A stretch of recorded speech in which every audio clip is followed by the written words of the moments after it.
প্রধান উপদেষ্টা ধারণা দেওয়ার পর এবার নির্বাচনের সম্ভাব্য দিনক্ষণ স্পষ্ট করলেন প্রেস সচিব শফিকুল আলম। 2026 সালের 30 জুনের মধ্যেই হবে নির্বাচন।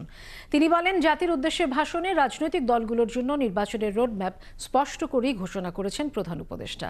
এদিকে ওবায়দুল কাদের 3 মাস দেশেই আত্মগোপন ছিলেন এমন কোনো তথ্য প্রমাণ তাদের কাছে পৌঁছায়নি। বিষয়টি তদন্ত করা হবে বলে জানান তিনি। রাশেদ আনিসের প্রতিবেদন।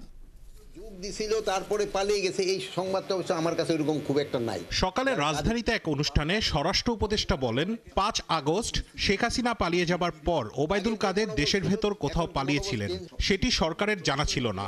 এটি জানা থাকলে আটক করা সম্ভব ছিল। 3 মাস বাংলাদেশে লুকিয়েছিল, আমরা তো জানি না। আমরা যদি তারে জানতাম আমরা অবশ্যই ধরে ফেলতাম। ফরেন সার্ভিস একাডেমিতে প্রধান উপদেষ্টার প্রেস সচিবের সংবাদ সম্মেলনেও ওঠে ওবায়দুল কাদের প্রসঙ্গ।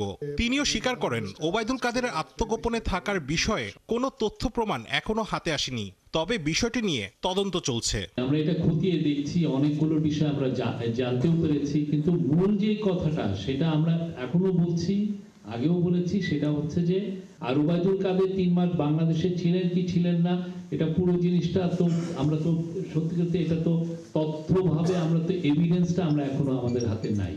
জাতির উদ্দেশ্যে দেয়া ভাষণে নির্বাচনের সম্ভাব্য সময় নিয়ে ইঙ্গিত দিয়েছিলেন প্রধান উপদেষ্টা। বিষয়টি আরেকটু স্পষ্ট করে প্রেস সচিব জানালেন, 2026 সালের 30 জুনের মধ্যেই হবে নির্বাচন। আর এক্সাক্ট ডেট কি এটা তো সত্যিকার অর্থে অনেক ক্ষেত্রে এটা ডিপেন্ড করবে রিফর্মের উপর, বাট উনি একটা মানে টাইম একটা দিয়ে দিয়েছেন। এর চেয়ে আর ক্লিয়ার রোড ম্যাপ আর কি হতে পারে?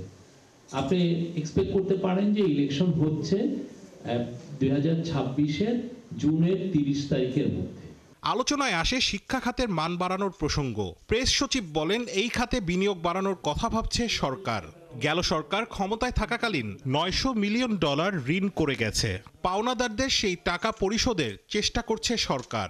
আপনি $900 মিলিয়ন রেখে দিয়ে গেছেন হচ্ছে আপনার আদানি পাওয়ারের বিল, বিভিন্ন আপনার গ্যাস কোম্পানি, শেভরন থেকে সবাই আপনার কাছে টাকা পাচ্ছে। যে আমরা এগুলোকে অ্যাড্রেস করতে যে তারপরে আমাদের সামনের কথা চিন্তা করতে হচ্ছে। ছাত্র জনতার অভ্যুত্থানে গণহত্যায় জড়িতদের সবার বিচার নিশ্চিত করার ব্যাপারে সরকারের কঠোর অবস্থানের কথাও জানান তিনি। যাদের হাতে রক্ত আছে তাদের বিচার হবে। রাশেদ আনিস, 71, ঢাকা। এই জায়গাটায় যারা